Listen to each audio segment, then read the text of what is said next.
is the Conservative Party, is the government, is Rishi Sunak locked into this course now, like a train heading for a wall? I mean, are we going to have to wait another 2 days before Rishi Sunak, in a few words in his speech, pronounces the death sentence on HS2 Birmingham to Manchester, and then everything after that is overwhelmed by the reaction to that, and the reaction, among others, of people like Andy Street? Or is it possible to, I don't know, just cauterize the wound now a little bit, and maybe just take more pain now for the sake of trying to change the subject later?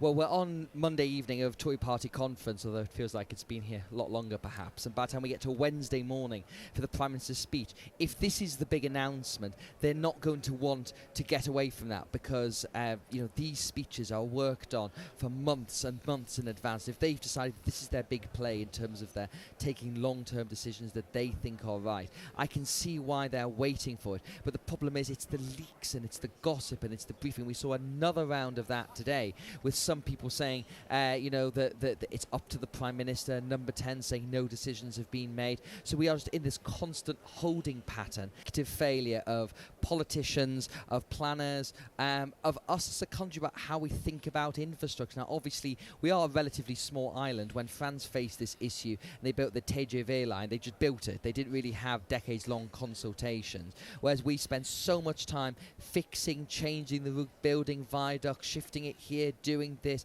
having a review. I think there have been about 3 separate cost reviews of it. Whereas if we just got on and built it, why are we stuck in that morass? It's our and others are not. planning system. It's how we think and do this stuff, and it is because the history of our system, but also the fact we are a smaller island and we are more densely populated, and there are a lot of people who still treasure, rightly so, parts of our green and pleasant land, and in a way that other countries don't have that, they are willing just to build things in a way we can't. But I think we've got to a point now where you can't keep doing that. We've got to have a serious conversation about how we're going to boost growth, and it's about building infrastructure, it's about building more houses, and I think that goes across the political spectrum. That the Conservatives are often criticised for not building houses, but we saw the Labour Party block that nutrient neutrality thing, which is a small tweak in the House of Lords that would have opened up a lot more house building. So I genuinely think it's all parties are just not engaged in a serious way about building stuff that we need to boost growth, and it worries me that if we're going to announce a whole other new set of infrastructure projects, we'll just repeat the same mistakes again. It's often pointed out the People's Republic of China managed to build 25,000 miles of rail in a very few years. They've done that we don't want here. Well, quite. It may be that they're not over concerned with public consultations or listening to what is said, assuming anything is said. Rachel. But I was in Japan recently for the Health Commission visiting, and you whiz around on these bullet trains, 2 hours from Tokyo to Kyoto. It's absolutely incredible. And it's all efficient, it's quick, they run every hour, even every half hour sometimes. It's so efficient, and they've built them all, without this huge backlog build-up of price and cost, and they just did it. And I think there's a lack of ambition sometimes, combined with a sort of NIMBYs being allowed to control things that are in the national interest. And I think Seb's absolutely right, it does apply to housing as well. Remember, a lot of the HS2 route, I think I'm right, went through all those sort of Tory Shire constituencies, so they had to build these really expensive tunnels, and it's basically down to the NIMBYs. Are they locked? Last word on this, guys. Is the Conservative Party, is the government, is Rishi Sunak locked into this course now, like a train heading for a wall? I mean, are we going to have to wait another 2 days before Rishi Sunak, in a few words in his speech, pronounces the death sentence on HS2 Birmingham to Manchester, and then everything after that is overwhelmed by the reaction to that, and the reaction, among others, of people like Andy Street? Or is it possible to, I don't know, just cauterize the wound now a little bit, and maybe just take more pain now for the sake of trying to change the subject later? Well, we're on Monday evening of Tory Party conference, although it feels like it's been here a lot longer perhaps. And by the time we get to Wednesday morning for the Prime Minister's speech, if this is the big announcement, they're not going to want to get away from that, because these speeches are worked on for months and months in advance. If they've decided this is their big play in terms of their taking long-term decisions that they think are right, I can see why they're waiting for it. But the problem is it's the leaks and it's the gossip and it's the briefing. We saw another round of that today with some people saying, that it's up to the Prime Minister, Number 10 saying no decisions have been made. So we are just in this constant holding pattern, and it feels to me as if if they're going to bring it forward, it's going to start to bump into other people's speeches and other people's announcements. So it feels that if this is it, it will still be coming on Wednesday, and you can talk about this all again on your show tomorrow night. Well, I've no doubt that I will. And for that reason, among others, I want to move on now and just pay some heed to the fact there are other things on the agenda here at the Tory Party conference. In fact, this isn't even on the agenda at the Tory Party conference. A lot of other things are, and they do bear some discussion. We'll have a wider discussion about that after the news. But just one thing, which certainly piqued my interest today in my sort of arbitrary way, and that's the question of the future of Britain's membership of the European Convention on Human Rights, because that's been rather in the air. Suella Braverman in recent times, the Home Secretary, making it pretty clear in her own not especially subtle way that she would like to see this country walk away from the Convention on Human Rights, and we're seeing the dividing lines now playing out. I spoke to Tom Tugendhat, who said no one's thought this through. I spoke to Andrew Mitchell, who said we're pulling at the thread of the international order. That is still to come, but it's an important argument, Rachel. Yeah, and I think my take on this is it's not going to happen before a general election. It's back to my thought for the day. This is all about positioning and jostling for a Tory leadership contest. There's absolutely no way the government can bring forward a proposal to leave the European Convention, get that through the House of Lords, negotiate some kind of new settlement. It's just not going to happen before the general election. So it's a kind of political game playing, really, but with damage for Britain's reputation around the world. I thought Andrew Mitchell was really interesting on this. He's right that these things are very finely balanced, and reputation is easily lost and hard to win. Yeah. So I think they're playing a dangerous game, and you can see that in the splits that are emerging right up to the cabinet. And you can see a certain amount of positioning by potential leadership contenders like Suella Braverman, chiefly Suella Braverman here. But isn't there more to it than that? Because it is suggested that Rishi Sunak is content to let this rumble by way of warning off the European Court. I'm not sure that's even possible, but that seems to be, it is suggested, part of the intention here. How do you read it, Seb?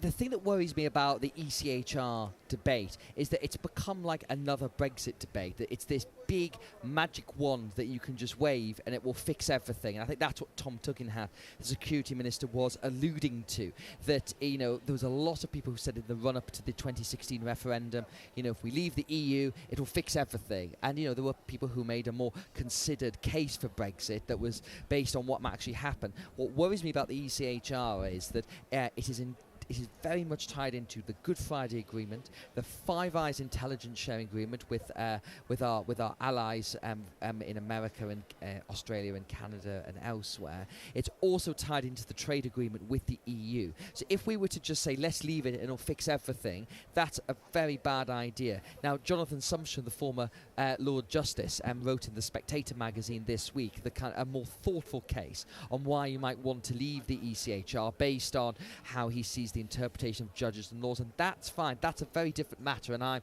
not an expert on that and would not want to say about it. But Rachel is right. It is sort of starting to become something that people are just tacking on to because it will push them in a certain direction for where they're going for the future of the party. My general view is that the small boats issue does need to be resolved. It's really important to make sure that the government can control borders and who comes in and out of the country.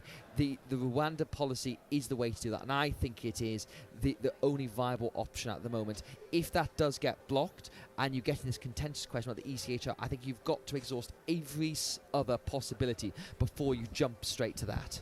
And the problem is it's another version of the blame game. So for years and years and years, it was all about blaming the EU.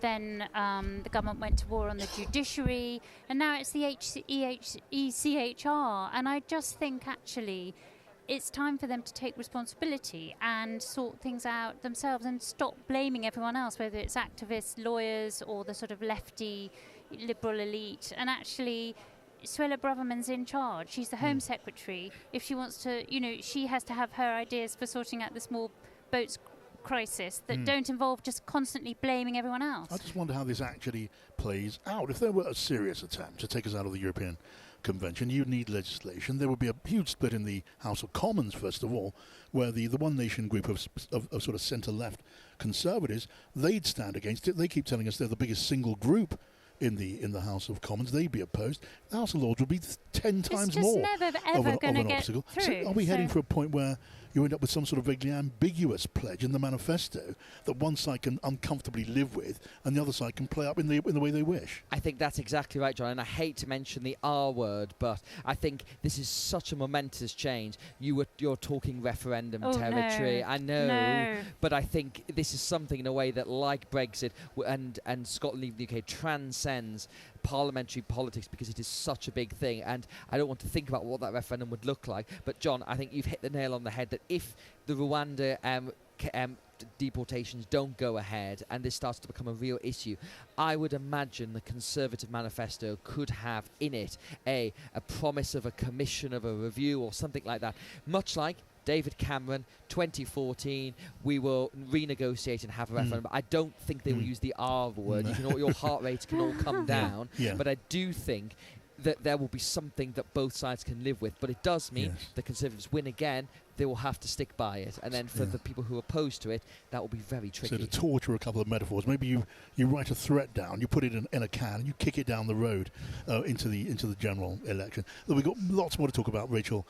Seb, and Maya. And of course you. Tell me what you are thinking. We're going to be talking about this conference in a broader context after the news. The plan. There was a plan. It was a reset. It was a representation of politics by Rishi Sunak and the presentation of the Prime Minister himself as a new face on our politics as well as on his government after 13 years in office. Not an easy task. Debate isn't just inevitable. It's a healthy thing. But I also suggested this party at the moment isn't, to a significant degree, doing itself any favours. Was that fair, Rachel, do you think? Yeah, I think that's right. And the fact that Liz Truss is the kind of main attraction on the fringe, that shows which direction the party is heading, really. And there's an extraordinary sort of lack of self-awareness from her, lack of humility. The implications of the unfunded tax cuts that she introduced as Prime Minister were devastating and are still affecting people in their mortgages. There's been no sense of contrition. I think I might have told you before, John, but I bumped into one of her aides quite soon after she left Downing Street, and they said she was the only woman in politics with absolutely no imposter syndrome. And in fact, she'd had a bit more. And there's that sense of, the lack of sort of understanding of what her actions, the effect her actions have had. Yeah. But I spoke to one minister today who said, we've always had, it used to be Boris on the fringe who was the big figure, this sort of big charismatic blonde bombshell. And Liz Truss is basically a pound shop Boris, this minister said. But she's the one who's sort of getting the activists excited, but she's not got that same cut through to the rest of the country. And Seb, I mean, you've got a decent insight into the thinking inside Number 10. Liz Truss and those who are rallying around her message, not necessarily around her as a leadership contender. I don't really think that's likely at all. But I mean, it's more than she might. She may, but it's more than just an irritation to Number 10. This, isn't it? There's some significance to it.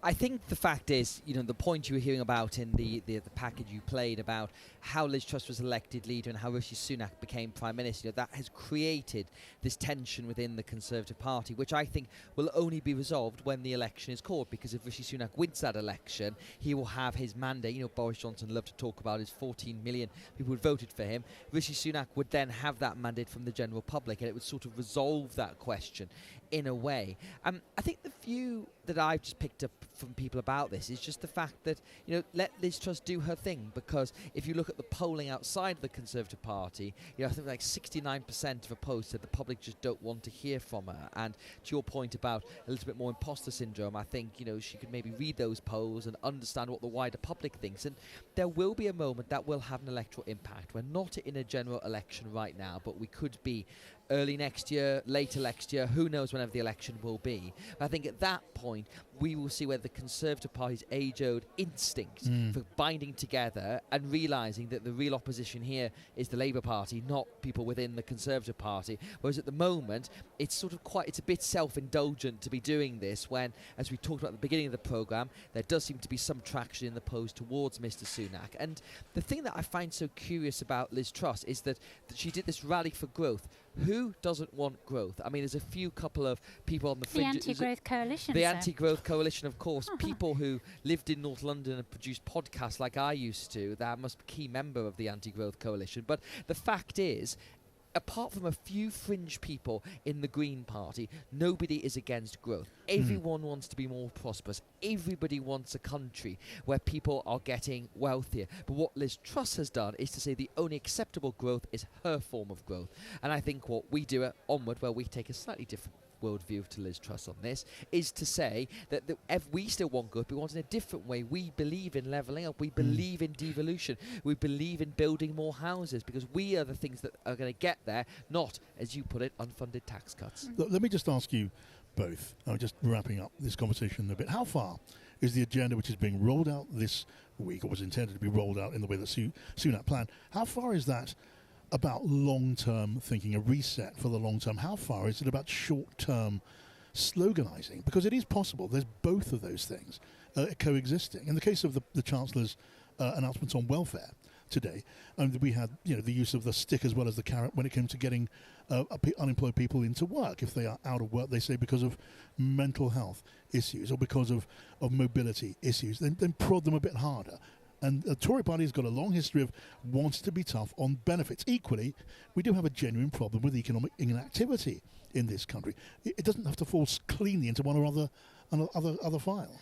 I think that's right. I did an event with Mel Stride, who's the Work and Pension Secretary, called Getting Britain Working. We were both talking about this issue of the 5.3 million economically inactive people we have in this country. And I think some of that is pandemic related, and that's created some big issues, particularly amongst 18 to 24-year-olds who missed out on a key part of getting into the jobs market, mothers who want to get back into the workplace and struggle with childcare, and then over 55s who've decided in many cases just to leave the workplace. They're all complex, they're not easy to resolve, and that is a sort of almost a 5-year project to fix on that. And I think, the carrot and stick you talk about, John, yes, it is the right thing for the economy to do, but it's the right thing in the longer term, because you've got so much untapped opportunity and potential there, and it is up to governments to try and do it. And I think that's something voters will recognise when it comes to the election. Well, we'll see. Last word on that, Rachel. Well, I just think the slogan here is long-term decisions for a brighter future. And